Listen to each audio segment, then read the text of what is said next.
Hey guys, I'm Zorah from In the Midnight Kitchen, and today we are making daltjies, which is also known as chili bites. This is a staple in Ramadan that we have at iftar when the sun sets and we break our fast. And the basis for these is basically chickpea flour, also known as chana flour.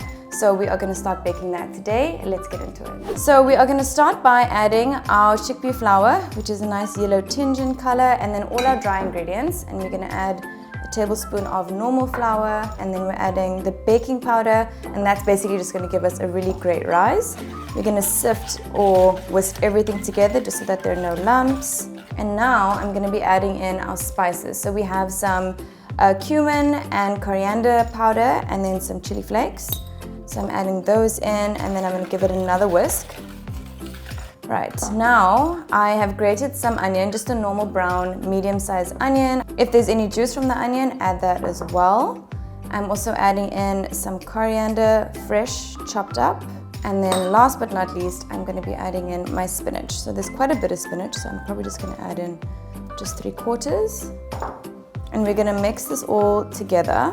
I'm just going to add in a little bit of salt and then a little bit of pepper as well. So my water, I'm just going to measure it 1/2 cup at a time. I kind of go according to feel. So it needs to almost reach a pancake consistency. So that kind of batter is what we're looking for. So I just add in a little at a time. So that was 1/2 cup.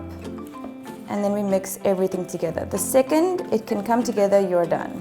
So it's already combining nicely, which means we don't actually need any more. That is our daltjie recipe, which is actually very simple. It's like a one bowl wonder, which is the best part.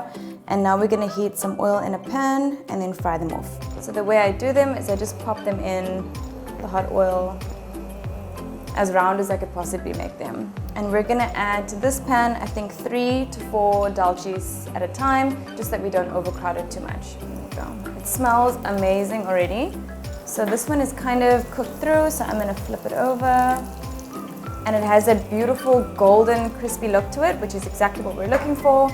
And when the other side is almost the exact same color, that's when we know it is done. Okay, so now they are nice and golden on each side, so the inside should be nice and cooked through.